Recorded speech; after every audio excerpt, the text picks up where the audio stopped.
mayoritas itu masih dalam posisi miskin. Jadi mohon maaf kalau ada pemahaman Islam itu kan cuma mengatur antara hubungan kita dengan Tuhan, hubungan kita dengan Allah melalui proses ibadah ritual. Enggak.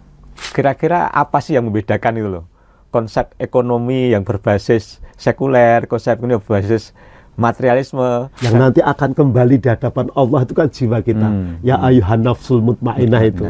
Pertama mau cari kerja susah, salah satunya mau bekerja itu. juga susah gitu ya. Juga susah. Kenapa Islam menjadikan permasalahan ekonomi tidak bisa terlepas dari sisi agama?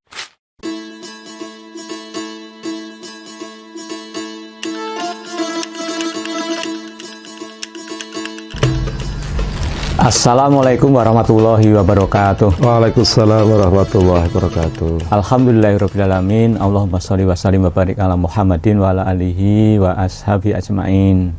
Sehat Pak Musleh? Alhamdulillah Pak Rus. Baik, alhamdulillah. Hari ini kita bisa hadir di ruangan podcast Radio Salma ini dalam rangka untuk kegiatan podcast Ukhuwah dari Yayasan Jamaah Haji Kabupaten Klaten. Sebelumnya kami memperkenalkan diri, saya Ruswanto yang hari ini nanti menjadi hostnya Pak Musleh ya. Kemudian hari ini juga hadir di tengah-tengah kita ada Pak Musleh Wahid Mahdi ya. Beliau nanti sebagai narasumber yang beliau saat ini juga sebagai Dewan Syariah Pengawas Syariah Bank Syariah Al Mabrur. Baik, topik kita pada hari ini Pak Musleh. Jadi topik kita adalah tentang ekonomi Islam dan pemberdayaan umat. Maka tentu ini sudah menjadi hal yang sehari-hari Pak Musleh yang saat ini juga aktif di kegiatan keuangan syariah. Meskipun dalam hal ini nanti ekonomi Islam tentu lebih luas daripada ekonomi bank keuangan syariah ya. Dan ini juga nanti dikaitkan dengan pemberdayaan umat sehingga memang ya saat ini barangkali memang menjadi pemikiran kita bersama di negeri kita ini mayoritas adalah umat Islam dan konteks pemberdayaan umat nampaknya masih sangat relevan karena memang di Indonesia masih banyak yang belum dalam tanda petik berdaya atau kalau dari data ya orang miskinnya masih sangat banyak gitu ya. Mungkin lebih dari 30% itu masih kategori miskin. Itu kalau pakai nanti kriteria yang lebih ketat barangkali bisa 50% itu masih 50%. Dalam kategori miskin ya. Sehingga memang struktur masyarakat kita masih belum ideal sehingga ya ketimpangan masih cukup lebar ya. Sebagian kecil sangat kaya tapi mayoritas itu masih dalam posisi miskin dan yang mayoritas itu adalah umat Islam. Gitu. Maka sekarang dengan berkembangnya ekonomi Islam tentu itu menjadi pendekatan tersendiri bagaimana ekonomi Islam atau kita yakin bahwa Islam yang merupakan sistem yang komprehensif itu juga mencakup dalam masalah muamalah tentu juga sangat terkait dengan pemberdayaan umat. Nah, untuk itu nanti kami awali kita persilakan Pak Musleh untuk menyampaikan terkait dengan itu. Monggo Pak Musleh. Terima kasih Pak Rus. Assalamualaikum warahmatullahi wabarakatuh. Waalaikumsalam warahmatullahi wabarakatuh. Para pendengar, pemirsa podcast Ukhuwah yang dirahmati Allah Subhanahu wa taala. Puji syukur kita panjatkan kehadirat Allah Subhanahu wa taala atas terlimpahnya sekian banyak kenikmatan dalam kehidupan kita. Semoga dengan berbagai nikmat yang Allah limpahkan menjadikan kita orang-orang yang soleh dan solehah dalam kehidupan kita. Amin. Salawat dan salam semoga senantiasa terlimpahkan pada junjungan kita, uswah kita, suri teladan hidup kita, Rasulullah Muhammad Sallallahu Alaihi Wasallam, kepada para sahabat-sahabatnya, pada keluarganya. Teriring munajat semoga kita semua, keluarga kita, keturunan kita nanti mendapat syafaat di yaumul akhir dari Rasulullah. Amin ya rabbal alamin. Jadi Pak Rus dan para pemirsa sekalian, para pendengar, kita memahami bersama bahwa dinul Islam, agama Islam itu secara konteks ajarannya bersifat general dan universal. Apa yang dimaksud general? General itu meliputi seluruhnya. Jadi kalau kita mencoba menelaah, mempelajari tentang syariat Islam, itu ternyata Masya Allah, dari segala sendi kehidupan kita, itu seluruhnya diatur dalam Islam. Jadi mohon maaf kalau ada pemahaman, Islam itu kan cuma mengatur antara hubungan kita dengan Tuhan, hubungan kita dengan Allah melalui proses ibadah ritual. Enggak. Bahkan mohon maaf istilah saya Pak, dari kita mau tidur, bangun tidur, beraktivitas dalam kehidupan sehari-hari apapun bentuknya, sampai kita tidur lagi itu diatur oleh Islam. Maka dalam istilah kita, pemahaman kita sebagai orang-orang Muslim, keyakinan kita terhadap agama ini harus dimunculkan bukan hanya dari sisi dalam ibadah yang sifatnya ritual. Orang banyak sekarang kan berpikir sholat, kemudian zikir, baca Quran, dan sebagainya. Memang itu termasuk dalam ritual ibadah kita. Tetapi kegeneralan agama Islam, ajaran Islam itu meliputi seluruhnya. Bahkan tadi Pak Rus sudah mengawali, di dalam kita bermuamalah, berinteraksi dengan person, dengan seseorang, bahkan dengan alam ini, itu diatur seluruhnya dalam Islam. Inilah sifatnya Islam yang begitu general, yang meliputi seluruhnya. Dan ini kita syukuri bersama. Yang kedua apa? Universal. Ajaran Islam yang kita yakini, Bapak Ibu sekalian, itu melewati dimensi waktu, melewati dimensi tempat. Artinya apa? Di setiap waktu, kapanpun, zaman apapun, di tempat manapun, konteks ajaran Islam itu tetap mesti sesuai. Itu Pak. Ini yang kita pahami bersama dari apa yang menjadi keyakinan kita, keislaman ini, bahwa Islam menjadi manhaj, kalau istilah teman-teman harokah pergerakan itu manhaj, menjadi sistem, menjadi metode bagaimana kita hidup di dunia ini, bukan baik di dunia tapi juga menghasilkan kebaikan di akhirat. Maka Pak Rus, kalau kita meneliti lebih jauh, kita mendalami lebih jauh tentang Islam itu kan, agama yang kita yakini ini sebetulnya kan, kalau dalam tasawuf itu ada istilah tazkiyah gitu ya. Tapi kalau saya memahami dari sisi syariat gitu, agama yang kita yakini Islam ini itu memberikan dampak penjagaan.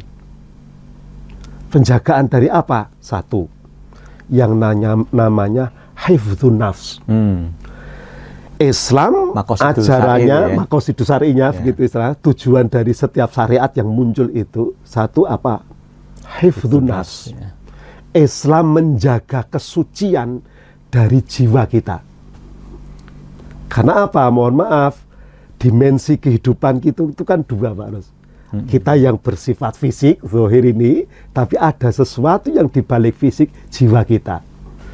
Dan kalau kita kembali kepada ayat, ya jiwa ini yang sifatnya langgeng, yang nanti akan kembali di hadapan Allah, itu kan jiwa kita. Ya ayuhan nafsul mutmainnah itu hifdzun nafs. Yang kedua adalah fungsi agama yang kita yakini Islam ini adalah berkaitan dengan masalah hifdzun nasab. Kesucian nasab, keturunan. Maka di syariat kita itu ada istilah yang berkaitan dengan nikah. Itu dalam rangka menjaga kesucian. Jangan sampai naudzubillah anak tidak diketahui siapa bapaknya, sehingga nasabnya, asal keturunan tidak jelas. Yang kedua ini. Yang ketiga adalah berkaitan dengan hifdzul mal. Hifdzul mal itu apa?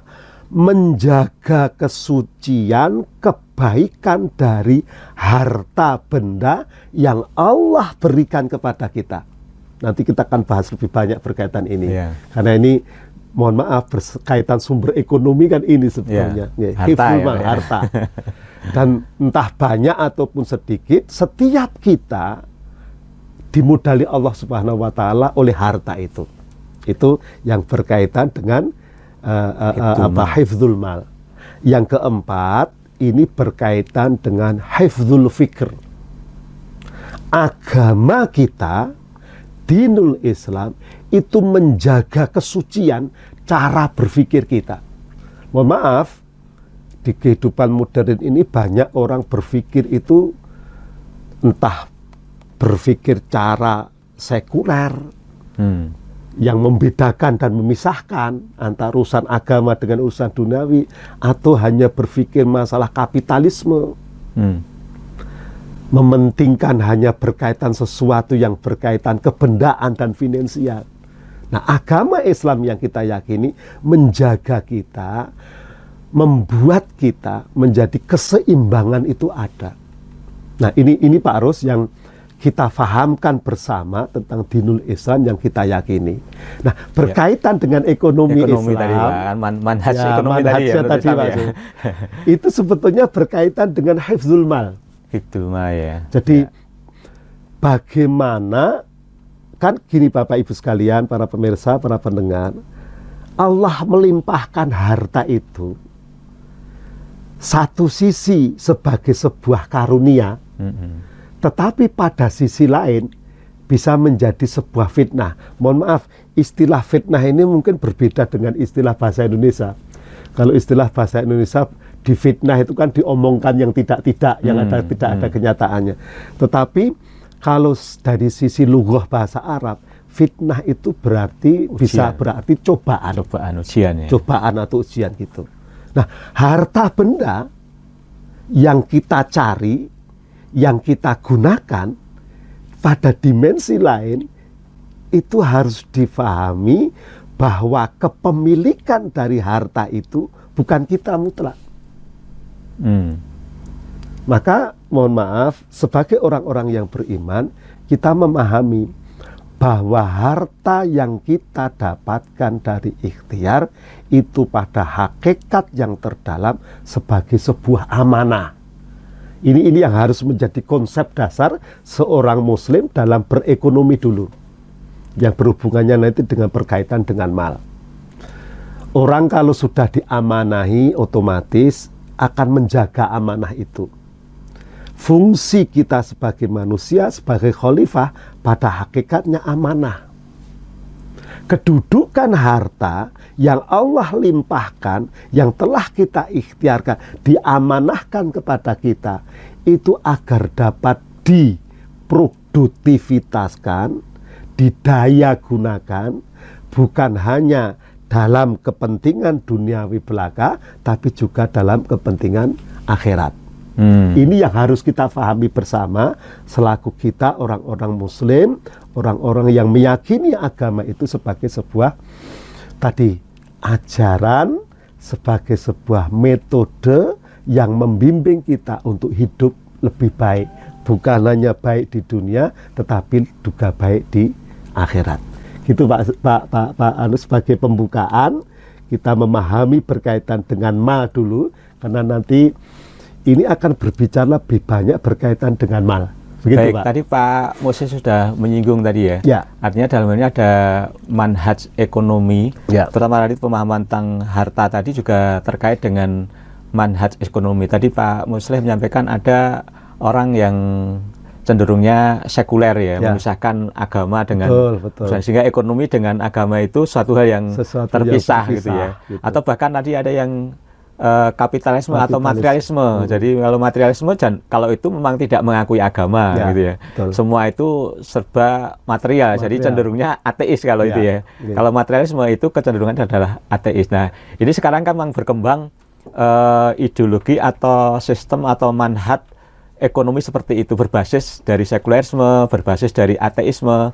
Nah, sementara ini yang kita kembangkan dan kita yakini yang akan bisa mensejahterakan manusia lahir dan batin, ya, fisik dan jiwa tadi, dunia dan akhirat, itu adalah tidak terpisah dari agama tadi atau Betul, manhaj betul, ekonominya iya. ya tetap harus mengacu pada manhaj ekonomi sesuai dengan syariah agama, karena itu Betul, tadi kan iya. terkait dengan hibdul mal itu. Ya. Nah mungkin Pak Mulya bisa apa ya, kira-kira apa sih yang membedakan itu loh, konsep ekonomi yang berbasis sekuler, konsep ekonomi yang berbasis materialisme, dan konsep ekonomi yang berbasis Baik. agama atau Ya. Islam tadi. Ya, baik Pak. Jadi begini, para pemirsa sekalian, para pendengar, begini. Kenapa Islam menjadikan permasalahan ekonomi tidak bisa terlepas dari sisi agama? Satu, saya tadi sudah matur bahwa ajaran kita mengajarkan berkaitan dengan ekonomi. Pemahaman awal yang harus kita tanamkan bahwa setiap sesuatu yang kita nikmati, sesuatu yang kita cari, sesuatu yang menghasilkan, itu suatu saat pasti akan diminta pertanggungjawaban oleh Allah Subhanahu wa taala. Fa'amma binikmati rabbika fahadis. Kali ini kembali pada firman Allah. Setiap segala sesuatu yang kita nikmati dari hidup ini, itu pasti akan diminta pertanggungjawaban oleh Allah Subhanahu wa taala. Berkaitan dengan mal, harta, itu kalau kita kembali pada hadis Rasulullah berkaitan dengan pertanyaan di kubur itu kan dua, Pak. Min aina wa ila aina, begitu. Jadi dari mana dan kamu mengikhtiarkan, ya. prosesnya bagaimana, ikhtiarnya bagaimana, apakah melalui proses yang halal atau melalui proses yang batil. Itu pertanyaan awal berkaitan dengan mal. Yang kedua, berkaitan dengan sejauh mana min aina ila aina itu kemana harta itu digunakan. Apakah harta itu digunakan untuk kepentingan mencari ridha Allah atau sebaliknya mendatangkan dosa. Ini prinsip awal yang berkaitan dengan ekonomi syariah atau kehartaan kita. Yang kedua, ada prinsip di dalam agama kita namanya al-adalah, Pak. Keadilan. Keadilan, ya. Keadilan. Setiap ikhtiar yang kita lakukan itu hendaknya berpikirnya kita membawa prinsip keadilan ini. Tadi menarik apa yang disampaikan Pak Muslih tentang adanya prinsip-prinsip ekonomi yang ada di dalam Islam tadi. Salah satunya adalah prinsip adalah, ya. Mungkin bisa dijelaskan lebih lanjut Pak Muslih. Begini, pada prinsipnya adalah ini kan faktor keadilan. Begini. Berkaitan dengan awal yang saya ungkapkan bahwa ajaran Islam itu bersifat universal. Artinya apa? Dalam prinsip ekonomi Islam, keadilannya itu bukan hanya diterapkan oleh ajaran Islam sendiri, itu pada umatnya, orang Muslim.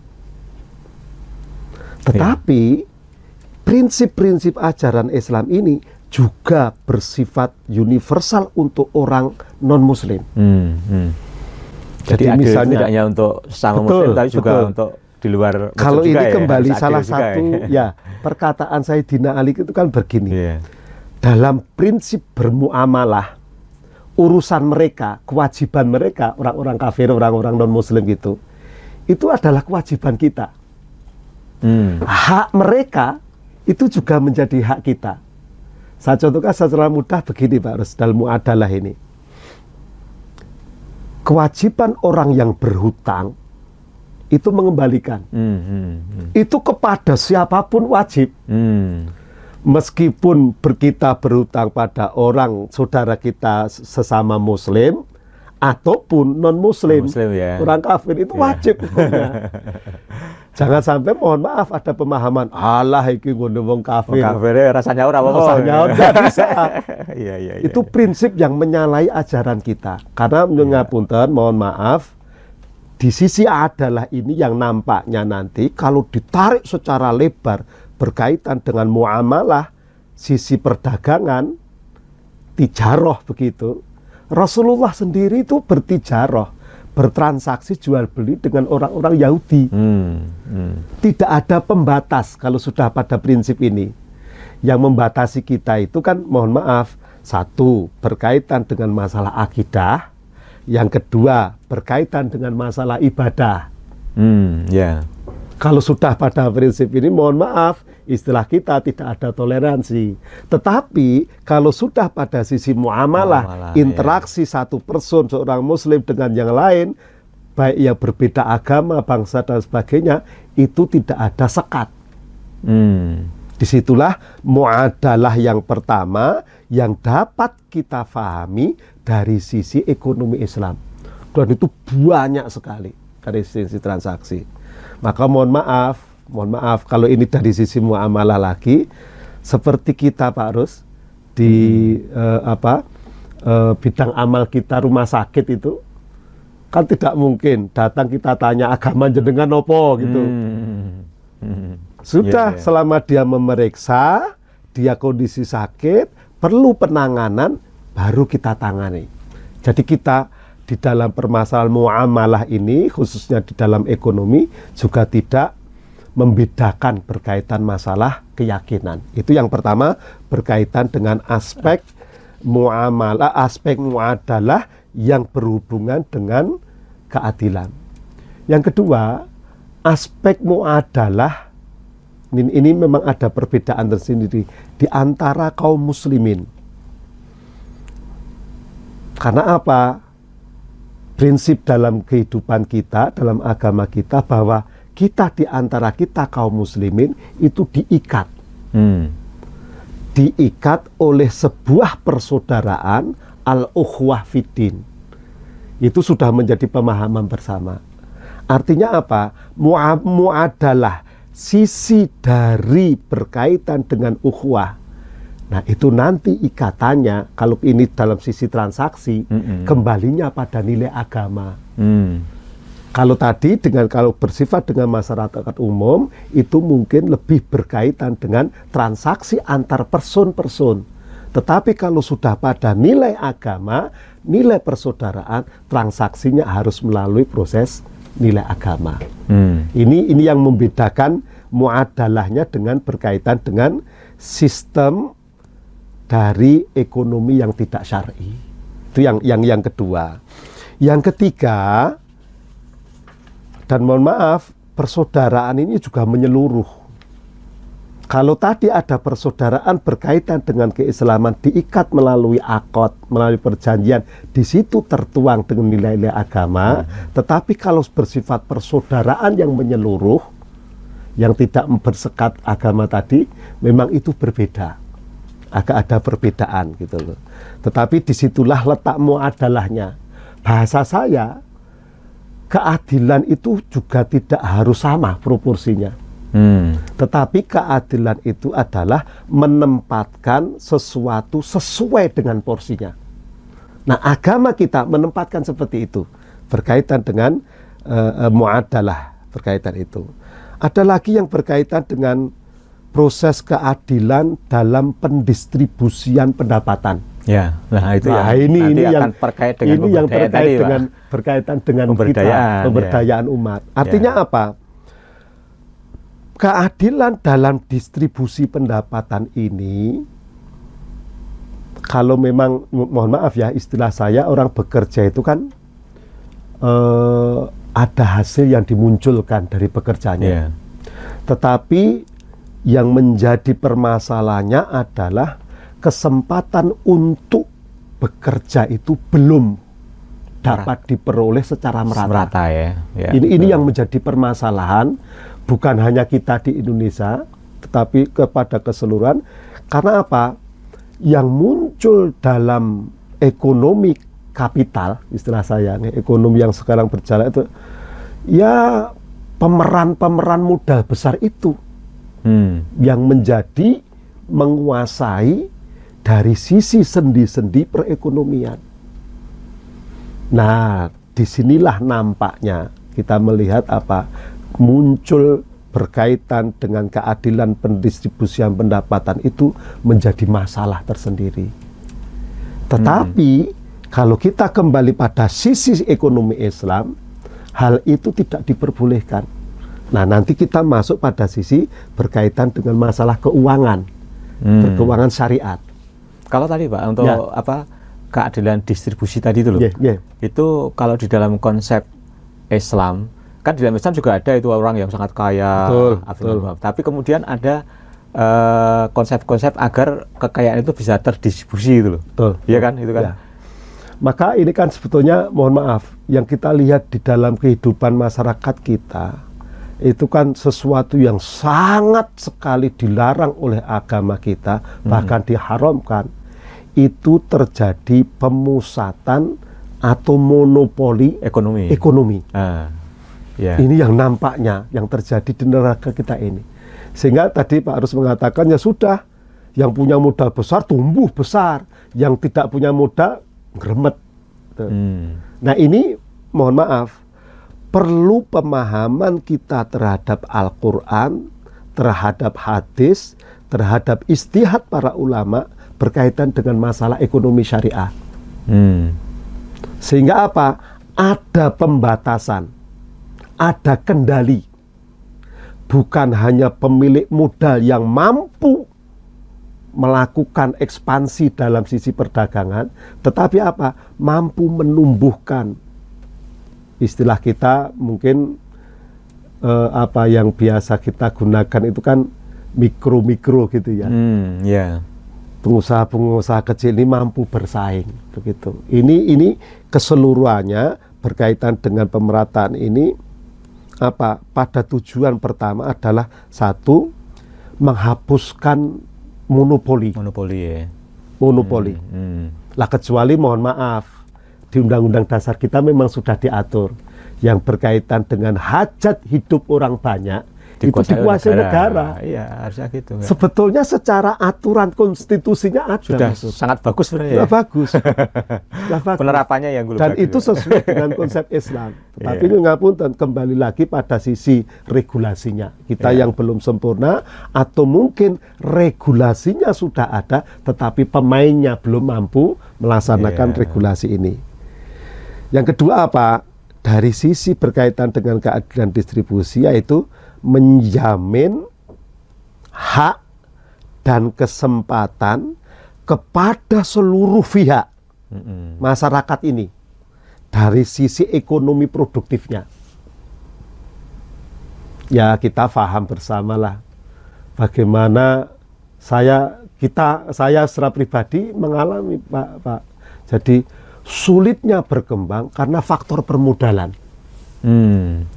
Kita punya pasar, kita punya skill, kita punya keahlian, tapi mohon maaf, yang banyak ditemukan di masyarakat kita adalah dari sisi permodalannya. Problemnya Pak ya, orang yang dikatakan tadi ya, umat kita yang belum berdaya itu problemnya pertama mau cari kerja susah, salah satunya mau bekerja juga susah gitu ya. Juga susah.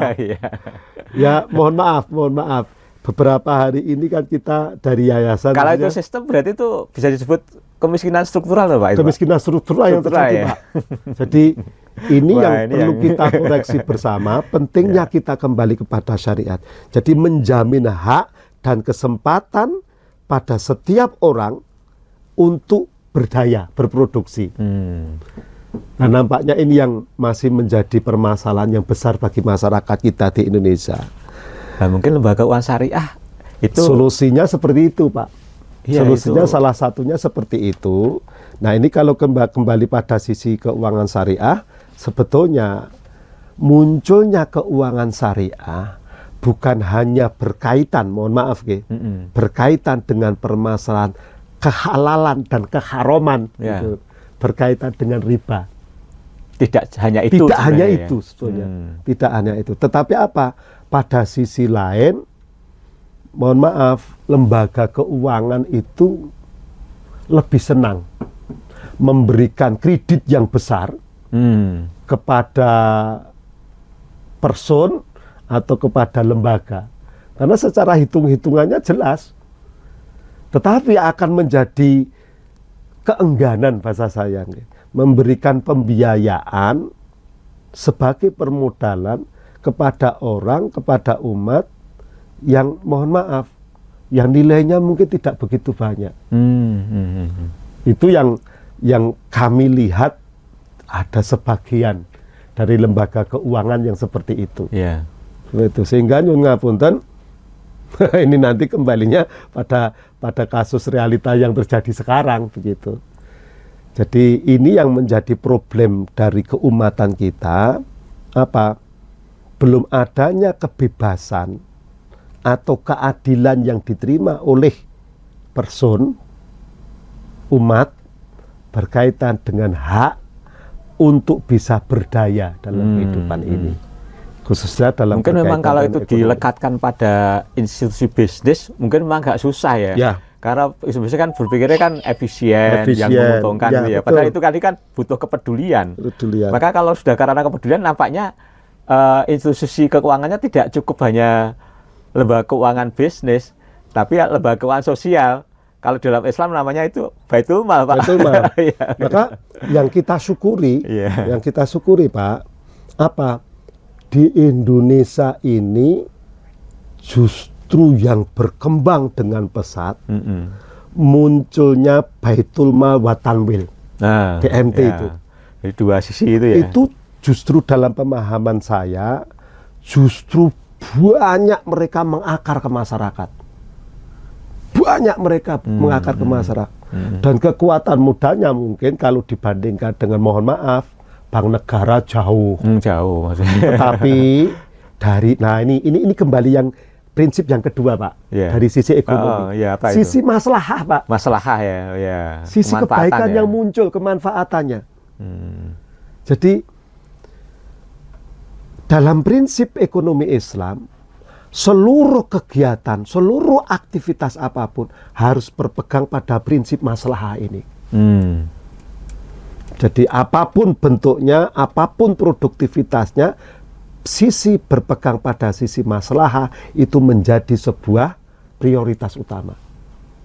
Jangan sampai, mohon maaf, memang hasilnya banyak, menguntungkan, tetapi mohon maaf, prosesnya tidak maslahah. Atau mohon maaf, prosesnya maslahah, hasilnya banyak, tetapi penggunaannya tidak masalah. Yeah. Nah, ini akan terjadi ketimpangan. Yeah. Artinya apa? Dalam prinsip ekonomi Islam, aspek maslahah yang dalam tanda kutip catatannya, kebaikannya, kemanfaatannya harus sesuai dengan standar agama kita. Artinya norma-norma agama, prinsip-prinsip agama yang akan mewarnai, yang akan menjadi parameter penilaian. Apakah itu membawa dampak kemanfaatan dan kebaikan atau tidak? Saya khawatir gini, Pak.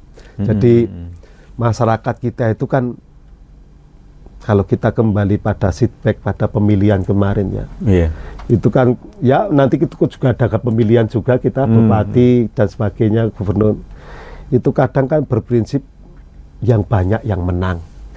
Yang banyak apanya? Banyak yang banyak mendapatkan suaranya yang menang. Oh, itu ya.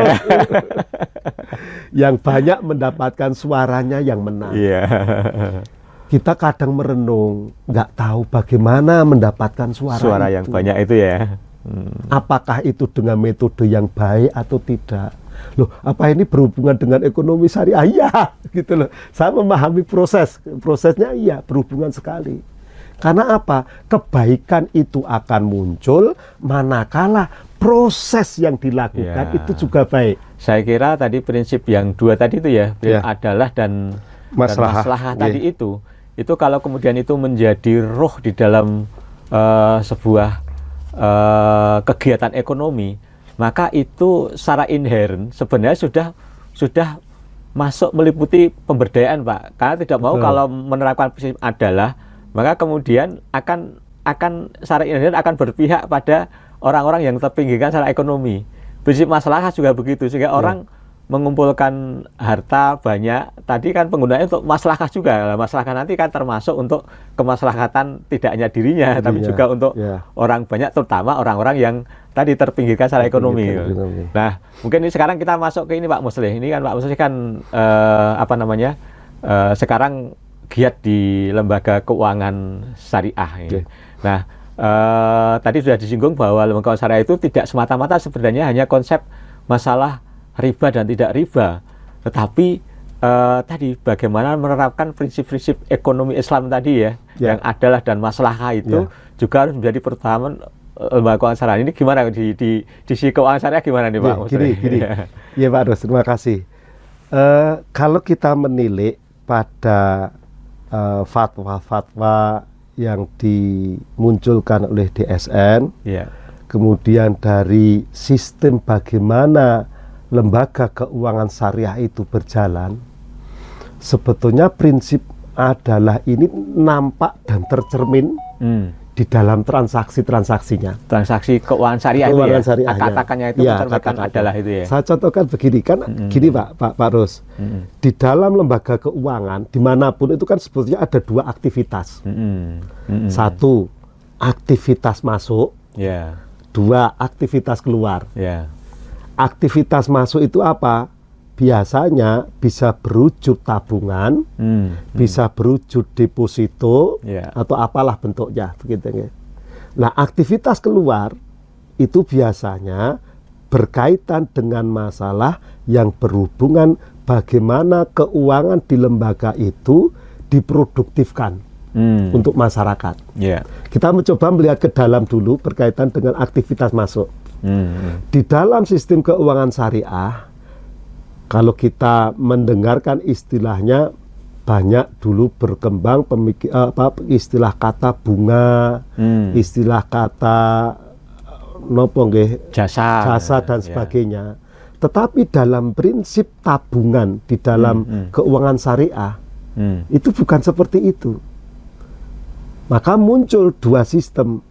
Apakah tabungan itu bersifat titipan atau penyertaan modal? Dalam bahasa keuangan syariah, tabungan titipan itu sebagai wadiah, yang dimana mohon maaf tidak ada jasa. Kalau dalam pemahaman Ifon konvensional, kalau dalam istilahnya tadi penyertaan pemodalan itu bisa mudharabah. Di mana keuntungan dalam penyertaan modal itu, kalau dalam bahasa umum mungkin jasanya gitu, itu fluktuatif. Fluktuatif. Mungkin tahun ini, bulan ini bisa mendapatkan keuntungan yang didapatkan oleh lembaga keuangan, misalkan dibagi untuk penyertaan modal itu hanya mendapatkan istilahnya bagi hasilnya 10.000. Mungkin gitu, dari 1 juta misalkan. Suatu saat, seandainya lembaga keuangan ini produktifnya luar biasa, bisa menjadi 15.000. Sehingga apa? Disinilah perbedaan antara keuangan syariah dengan keuangan konvensional. Dalam keuangan syariah, berkaitan dengan bagi hasil tadi, itu fluktuatif sesuai besarnya pendapatan yang didapatkan lembaga keuangan. Tetapi yang kita lihat kan kalau di lembaga konvensional kan enggak. Kalau misalkan dari 1 juta kita mendapatkan 20, ya sudah terus menerus 20.000. Tanpa tidak peduli apakah lembaga tersebut untung atau tidak. Tetapi dari orang yang menyertakan sebagai deposito atau tabungan akan mendapatkan itu. Itu yang pertama, dari sisi masuk Pak Sud. Dari sisi keluar, kita dapat lihat, kan sebenarnya ada dua prinsip di dalam lembaga keuangan syariah itu. Terjadi transaksi yang berkaitan dengan jual beli, atau yang kedua, terjadi transaksi karena ada pembiayaan. Transaksi jual beli ini banyak, ada istisna, ada murabahah, dan sebagainya. Itu artinya apa? Lembaga keuangan syariah sebagai media yang membelikan, bahasa saya gitu, yang membelikan barang, kemudian person yang terkait yang dibelikan itu mengembalikan atau membeli dengan cara proses tertentu, mengangsur misalkan, takjil bahasanya, itu diperbolehkan. Ini sisi murabahahnya terjadi transaksi antara kedua belah pihak dari lembaga yang terkait mengambil keuntungan dari selisih jual belinya. Misal seseorang membeli, saya berkeinginan, saya nembung dengan lembaga, Pak, saya pengen motor, saya baru punya modal 5 juta, harga motor 23 juta, kekurangannya bisa enggak dibelikan oleh lembaga keuangan tersebut? Bisa, melalui proses perhitungan yang sesuai dengan syariat, tentunya seperti itu. Itu berkaitan jual beli. Kemudian apa? Berkaitan dengan kerjasama. Saya mengaturkan tadi ada 2, Pak. 1, berkaitan dengan musyarakah atau mudorobah. Ya. Nah, ini memang kedua-duanya berbeda, tetapi pada sisinya adalah bentuk kerjasama yang dijalin oleh lembaga keuangan dengan individu. Bahasa saya join modal, begitu. Bisa berarti seperti itu. Tinggal tergantung nanti dari akadnya musyarakah atau mudorobahnya. Nah, ini sebetulnya artinya apa? Di dalam proses-proses yang kami aturkan tadi, baik dari pemasukan, baik dari sisi pengeluaran keuangan lembaga keuangan syariah, itu terjadilah bentuk proses muadalah, keadilan. Ya, di situ, Pak, yang kita pahami bersama, sebetulnya disitulah terjadi transaksi di mana person satu dengan person yang lain dapat berdialog. Bahasa saya, tidak ada harga mati dalam berkaitan seperti itu. Baik itu dari sisi transaksi peminjaman atau transaksi penjualan atau transaksi kerjasama, tidak ada nilai yang dipatok. Tinggal bagaimana person yang terkait dengan lembaga terkait sama-sama mendapatkan keuntungan, sisi keadilannya seperti ini. Tidak ada satu person yang dizolimi, bahasa saya. Terus kalau muncul, loh, di keuangan syariah juga memerlukan apa istilah agunan. Nah, ini perlu saya pahamkan bersama. Nilai agunan dalam keuangan syariah itu tidak bersifat wajib. Tidak wajib hukumnya. Tetapi apa? Boleh ibahah. Sebagai sebuah bukti yang terkait antara kedua belah pihak, antara lembaga keuangan dengan person yang menerima pembiayaan, apapun bentuk dan modelnya, untuk menjalin sebuah nilai kepercayaan. Dan itu boleh. Dan mungkin saat ini masih penting itu. Dan saat ini masih penting, gitu. Saat ini masih penting. Karena sebagai karena ikatan moralitas, bahasa dengan saya, dengan mental masyarakat. Ya, mental masyarakat yang mengapunten untuk berpindah dari sisi keuangan yang konvensional menuju keuangan yang lebih syariah. Begitu, Pak. Ya. Nah, ini Pak Muslim, tadi kan ada kegiatan keuangan syariah itu yang sifatnya kan ada uang masuk, uang keluar ya.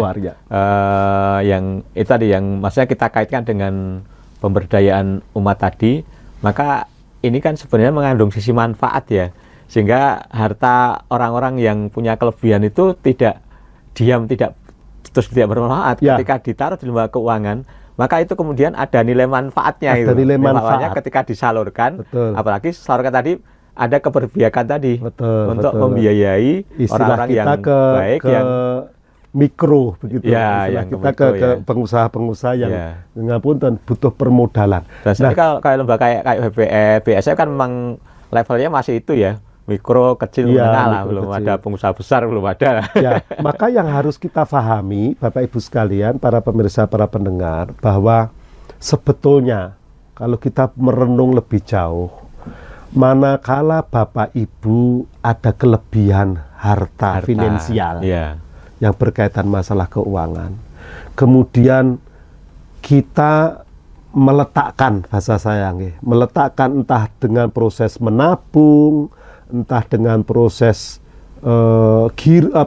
wadiah atau deposito, pada hakikat terdalam, kalau kita mau merenung, sebetulnya kalau ini menjadi sebuah niatan yang baik pada diri kita, Jangan berharap kita cuma mendapatkan nilai tambah bagi hasil dari sebuah produktivitas yang dilakukan oleh lembaga keuangan. Maka munculkanlah pada diri kita masing-masing harapan apa? Agar uang yang kita jaminkan, yang kita simpan, baik berwujud tabungan, deposito atau titipan, itu mampu memberikan daya manfaat kepada umat kita, saudara-saudara kita semuslim atau saudara-saudara kita sebangsa, apa? Agar mereka mampu berproduktivitas dengan menggunakan uang yang Bapak Ibu sekalian titipkan di bank itu sebagai sebuah modal. Ya, dan disinilah sebetulnya krusial pokoknya. Sekarang Pak, krusial. Jadi bagaimana meningkatkan produktivitas ekonomi masyarakat Betul, itu loh. betul. Sekarang kan bagaimana dunia kerja sudah semakin sempit sehingga demografi Betul. penduduk kita itu tidak terakomodir Tidak ya. Artinya terakomodir, malah betul. akhirnya kan banyak pengangguran Iya, kan, iya. karena sumber dayanya sebenarnya banyak tapi apa namanya lapangan kerjanya iya, kurang. Nah, kurang. sehingga ketika nanti lembaga keuangan itu bisa memunculkan usaha-usaha ekonomi baru, dan sekarang ini yang menyerap tenaga kerja itu memang di sektor ya, mikro, Pak. sektor mikro, betul, Ya, betul, itu betul. hampir 90% tenaga kerja itu di sektor mikro itu. Bahkan saya melihat gini, Pak Ros, Mm-mm. mereka mempunyai ketahanan dari sisi ekonomi, Iya. tapi mohon maaf, mereka juga rentan dari dampak ekonomi. Tetapi keyakinan saya secara pribadi, manakala sistem keuangan syariah ini menjadi sebuah model, bahasa kita tadi manhaj gitu, metode dalam berkeuangan, dalam berekonomi, insya Allah menjadi sesuatu yang meringankan. Bahkan mohon maaf saya haturkan ini, prinsip-prinsip keuangan syariat ini justru banyak diadopsi oleh negara-negara yang dalam tanda kutip Malah bukan bukan muslim gitu ya. Muslim. Iya, iya. Jadi seperti yang mohon maaf, seperti di Australia. Bahkan mohon maaf, ini mulai tumbuh di Singapura ternyata. Oh, iya, Padahal iya. kalau kita lihat, mohon maaf, sisi keuangan ini kan sisi keuangan eksklusif sebetulnya. Meskipun muncul nanti secara fikih bagaimana kalau keuangan syariah itu dilakukan, dijalankan oleh bukan seorang muslim gitu. Iya. Tapi secara mudah mungkin bisa pemahamannya gini, Pak. Jadi sistem ini diambil oleh orang non-muslim dan digunakan sebagai sebuah sistem keuangan. Itu masih pada dataran fikih yang kita pahami bersama. Baik Pak Musli itu ya. Semoga ini apa namanya lembaga keuangan yang di Yayasan Jamaah Haji kan ada banyak amal usaha dan konsentrasinya kan memang untuk keumatan ya, kemaslahatan umat betul, ya. Betul, nah, nanti di samping ada BSAM Bank Syariah Al-Mabrur yang bergerak di keuangan yang memang misinya profit, tapi karena di Yayasan Jamaah Haji, maka tadi yang kita harapkan tadi itu misi pemberdayaannya tadi bisa jalan, kemanfaatannya, kemaslahatannya bisa optimal untuk pemberdayaan ekonomi umat. Di samping juga rumah sakit, yang lain-lain itu saya kira memang kontribusinya memang cukup besar untuk dalam tanda petik tadi pemberdayaan tadi itu. Ya, rumah sakit sudah menyisihkan sebagian ininya untuk ini ya. Baik, jadi begitu Pak Musri. Terima kasih atas kembali. Dan para pendengar yang dirahmati Allah, alhamdulillah kita sudah mendengarkan perbincangan tentang ekonomi syariah dan pemberdayaan umat, dan ternyata memang itu secara inheren kalau prinsip-prinsip ekonomi syariah itu kemudian dipakai, maka otomatis akan terjadi proses pemberdayaan umat karena di sana ada prinsip adalah, sehingga ada keadilan distributif sehingga tidak ada nanti yang terpinggirkan secara ekonomi. Juga prinsip kemaslahatan yang ini ketika orang berhasil maka dia akan memiliki kepedulian sehingga keberhasilan itu akan memberikan maslahat pada banyak orang. Nah, itu saya kira yang kesimpulan yang bisa kita ambil dari perbincangan kita hari ini. Maka kita berharap masyarakat muslim itu jangan ragu-ragu untuk segera mendukung bagaimana ekonomi syariah itu bisa diterapkan dengan baik, sehingga akan membawa kemaslahatan yang besar bagi umat di Indonesia. Terima kasih. Cukup sekian dari saya. Assalamualaikum warahmatullahi wabarakatuh. Waalaikumsalam warahmatullahi wabarakatuh.